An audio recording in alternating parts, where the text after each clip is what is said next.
मित्रों, आज के इस वीडियो में हम आपके लिए गुरु पूर्णिमा पर्व पर आने वाले गुरु पर्व के बारे में जानकारी देंगे। यानी गुरु की महिमा के बारे में हम आपको बताएंगे कि गुरु की महिमा क्या होती है, व्यक्ति को गुरु वर्ण क्यों करना चाहिए। इन सब चीज़ों के बारे में इस वीडियो के माध्यम से हम आपको जानकारी देंगे।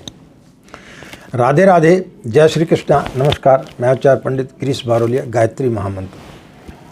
ओम भूर्भुवः स्वाहा तत्सवितुर्वरेण्यं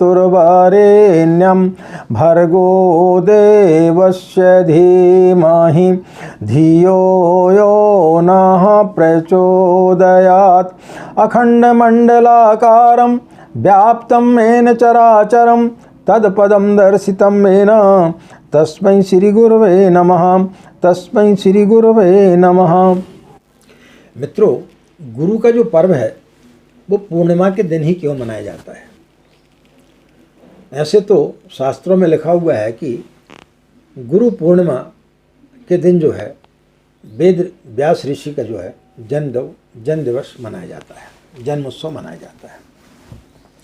लेकिन इसे यदि हम वैज्ञानिक दृष्टि से देखें तो पूर्णिमा यानी रात्रि में व्यक्ति का जो जीवन है वो दिन का नहीं हो सकता। व्यक्ति का जीवन जो है वो अंधकार में होता है, हमेशा अंधकार से घिरा रहता है। इसलिए उसको गुरु की आवश्यकता होती है। और गुरु उसे क्या काम करता है, तमसो मा ज्योतिर्गमय, यानी उसको जो है अंधकार से प्रकाश की ओर ले जाता है। तो रात्रि में अंधकार होता है, उस अंधकार में चंद्रमा रूपी प्रकाश से व्यक्ति को प्रकाश मिलता है गुरु के माध्यम से। वह जो प्रकाश होता है वो सौम्य होता है, सुहाना होता है, स्थिरत्व होता है। आप सूर्य की रोशनी को दिन में इस प्रकार से नहीं देख सकते हैं। सूर्य जो है वो पिता का स्वरूप है। सूर्य कठोर होता है, इसलिए सीधे आप सूर्य को नहीं देख सकते। यानी आप सीधे डायरेक्ट चाहें तो आप परमात्मा को नहीं देख सकते हैं। आप यदि एक दीपक को जलाते हैं तो दीपक की रोशनी को आप सीधे नहीं देख सकते, लेकिन आईने में आप यदि उसकी प्रतिबिंब को देखते हैं तो वो आप उसको देख सकते हैं। चंद्रमा जो है दिन भर सूर्य की तपस को लेता है, सूर्य के प्रकाश को ग्रहण करता है, और पूर्णिमा के दिन रात्रि में उस सौम्यता को बिखेरता है। तो गुरु जो है, गुरु के अंदर से होते हुए परमात्मा जाता है। तो गुरु के अंदर के बैठे हुए परमात्मा को हम देख सकते हैं।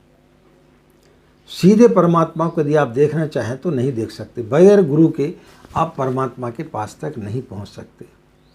इसलिए पूर्णिमा जो है प्रतीक के रूप में बताया गया है। सूर्य पुरुष तत्व है, चंद्रमा स्त्री तत्व है। तो स्त्री में कोमलता होती है, प्यार होता है, स्नेह होता है। तो उसका जो प्रकाश होता है उसमें सौम्यता होती है। तो उस प्रकाश के माध्यम से हम परमात्मा के पास तक पहुंचते हैं। जैसे कि समुद्र का पानी है, समुद्र पुरुष तत्व है। समुद्र से ही सारी चीज़ों में पानी आता है। समुद्र से ही बादल बनते हैं, बादल से पानी बरसता है, उसी से कुएं में पानी जाता है, उसी से तालाब में जाता है, उसी से नदियों में जाता है, उसी से झरनों में जाता है। लेकिन समुद्र का पानी यदि आप पिएं, यदि नदी ना होते, झरने ना होते, कुएं ना होते, तब फिर क्या आप समुद्र का पानी पी सकते थे? यदि आप समुद्र का पानी पिएंगे तो मर जाएंगे, आप जीवित नहीं रह सकते, आप समुद्र का पानी नहीं पी सकते। लेकिन उसी का पानी जब वाष्प रूप में जा कर के, भाप बन करके बादल बनता है और बादलों के माध्यम से नदियों में, कुएं में, झरनों में जाता है तो वो मीठा हो जाता है, वो सौम्य होता है। इसलिए नदियों में कोई स्त्री तत्व कहा गया है।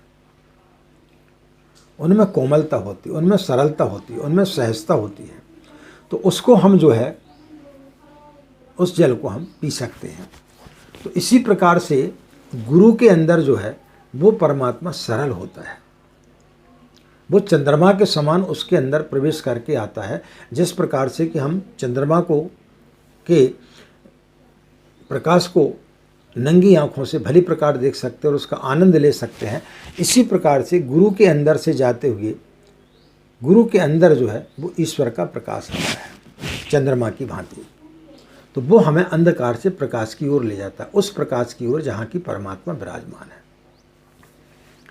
तब फिर वो चौथी स्थिति जो आती है वो आती है तुरीय अवस्था की। तुरीय अवस्था ने जो भक्त की होती है, तब फिर वो अपनी आंखों से सूर्य को भी देख सकता है, यानी परमात्मा को भी वो देख सकता है। फिर उस समय वहाँ पर गुरु भी मिट जाता है, फिर सिर्फ परमात्मा और साधक रह जाता है। तो गुरु पूर्णिमा का पर्व जो है वो इसलिए मनाया जाता है पूर्णिमा के दिन, ताकि पूर्णिमा के दिन का जो रात्रि का जो चांद का जो उजाला है, जो प्रकाश है, वह गुरु अपने शिष्य के अंदर प्रवाहित कर सके। क्योंकि यदि उस प्रकाश को वो व्यक्ति के अंदर देगा तो वो उसको सहन करने की क्षमता रखेगा, सूर्य के अंदर की क्षमता को नहीं रख सकता। आदमी हमेशा रात्रि में ही जीता है, यानी अंधकार में ही जीता। हमें अंधकार में रहने की आदत पड़ गई है। तो सीधे यदि आपको दिन के प्रकाश में यदि गुरु ले जाएगा तो फिर आप जो है विक्षिप्त हो सकते हैं। इसलिए गुरु जो है आपको सौम्य तरीके से ले जाता है, इसलिए पूर्णिमा का दिन उस दिन चयन किया गया। ये वैज्ञानिक आधार पर तथ्य है कि पूर्णिमा का जो प्रकाश होता है वो बड़ा सौम्य होता है, और उस प्रकाश को जब व्यक्ति के अंदर गुरु के माध्यम से दिया जाता है, वहाँ से उसको अंधकार से प्रकाश की ओर जब ले जाया जाता है, तब फिर वो धीरे से भगवान की ओर अग्रसर होता है।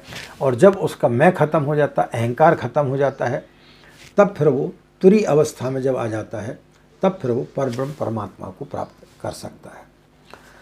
आशा मित्रों, आप लोगों को ये जानकारी अच्छी लगी होगी, और यदि आप हमारे चैनल से नए जुड़े हैं और आपने यदि हमारे चैनल को अभी तक सब्सक्राइब नहीं किया है तो उसे सब्सक्राइब जरूर कर लें, और इसी प्रकार अपना स्नेह बनाए रखें।